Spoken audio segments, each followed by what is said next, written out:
educations? Well, you could have chosen many things, many different kind of educations, MBAs. Why did you choose 180 Academy?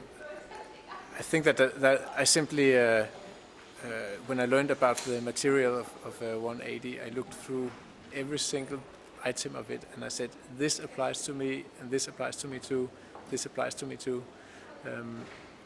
I went and did some research on other MBAs, and looking around at the students, the want-to-be students there, I looked at them and said, okay, is this me? Well, not really.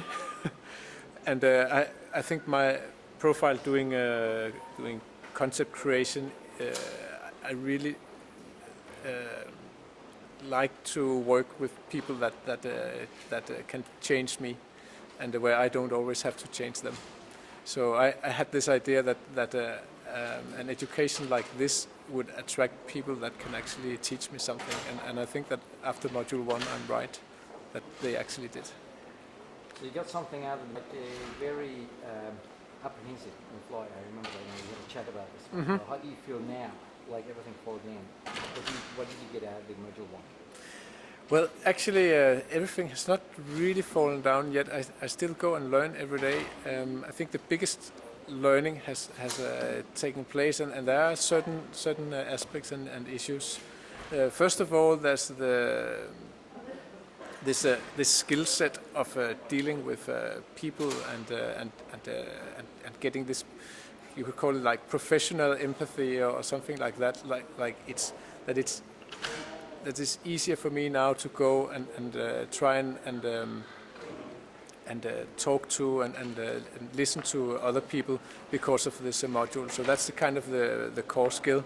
But then also learning a lot about myself and my impact on others, especially through some of the different challenges we had there. I think, and that we were in learning mode. If this had been a tour for the traveling with the company, we would never have stepped back and discussed, okay, what happened here and why this and why that.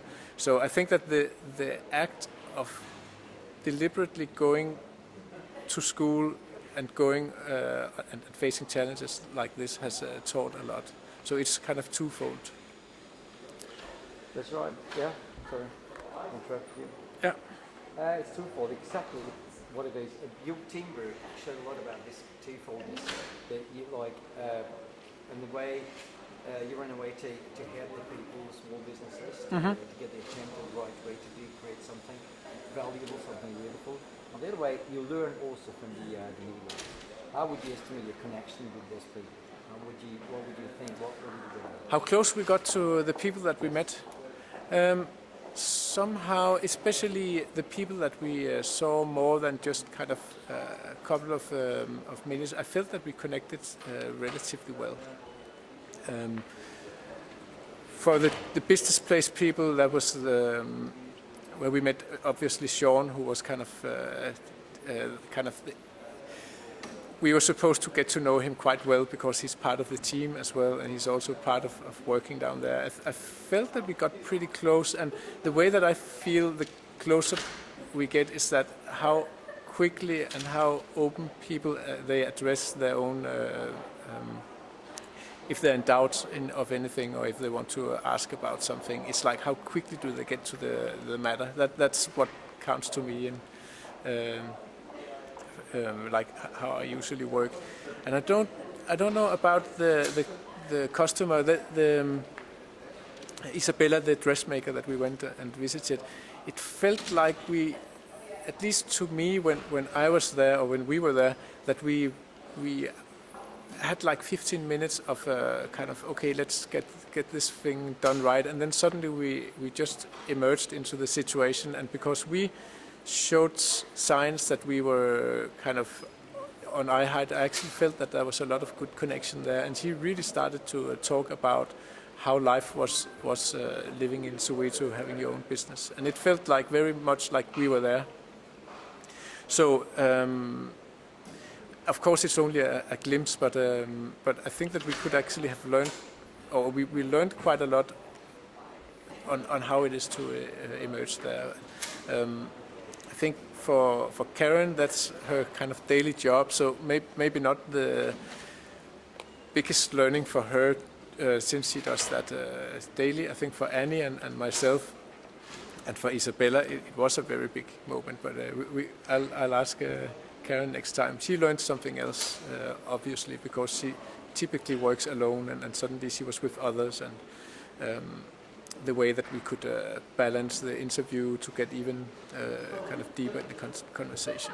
So it's quite interesting point of view that you've got the information, and I got to ask you, try and imagine you're coming to South Africa, you're the students, and there are three stakeholders, the business place, you the students, and of course the small man from the ground. Yeah. Who do you think are experts in this? Well, somehow we have had so many different issues that we wanted to cover that there really were no experts. And I think that the most important learning part there was that we actually realized that there are no experts in this world. People have their expertise field, but as soon as you blur the situation up in real life challenges where things are not as obvious as they are in the books, then there are no experts. People, they can be expert in some area but not in the other. There are generalists who are good at adapting, and those are the players that we see. So I think what we can really learn is to keep our eyes and ears open and be flexible and spotting who, and get better at also showing who knows what, who has which strengths, and the more agile we get, displaying what can I contribute, and reading what powers do other have or skills do other have. That's where we get. That's when we start to get strong as a team. So trying that in some of the other modules. That's perfect. You're looking forward to the next module, Michael. Do you think that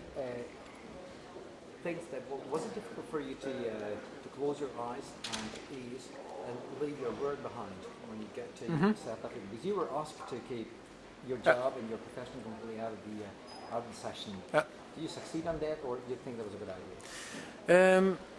Actually, that's not the biggest challenge that I have, because one of the ways that I've practiced working for quite a lot of years now is to actually try to be where I am and let go of other parallel activities. I think my wife and family sometimes get annoyed that I'm not there, even though I could have called them kind of as many do. But to cope and to really be present, I also often let go of others. So for me, that wasn't the big problem. And then I also suffered severe hardware breakdown. So a laptop died on the way down, and I just didn't bother with all that from back home. Well, I did think a lot about back home from a learning perspective, saying, well, okay, constantly reflect, okay, how does this relate to my work and what we are doing? Because we are actually trying to build up this innovation team here at my work. So trying to learn from that. Michael, last question. What do you think about the education? How would you estimate the structure? Well, from what I have read, we have the three main areas. So this like people-centric understanding the topics. The first one, this collect. Then the create, where I've kind of worked the last 10 years in that area. So where I hope that I'll top up some knowledge and share points of view. And then this commercialize, getting the like what to do with an idea, how to go commercial, and how to think of it more in those terms. So that's the kind of the overall structure.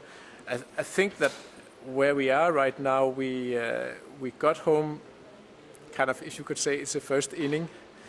That we got home with a kind of an okay score. We are not. I think we could have been much better, but at least we homed it in.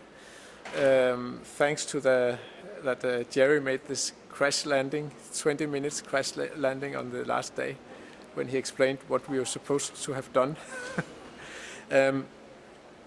So there's a lot of reflection that we are still lagging, and I hope that we'll be able to catch up on that on the next module. That's for sure. So we had this 4 guys on this row of 4 on the way home, where we spent from take off at 7 to around 1:30 when we got kicked to bed by our fellow passengers. We had a lot of reflection going on there, and I hope that the others have found other means to reflect and get things straight before module 2.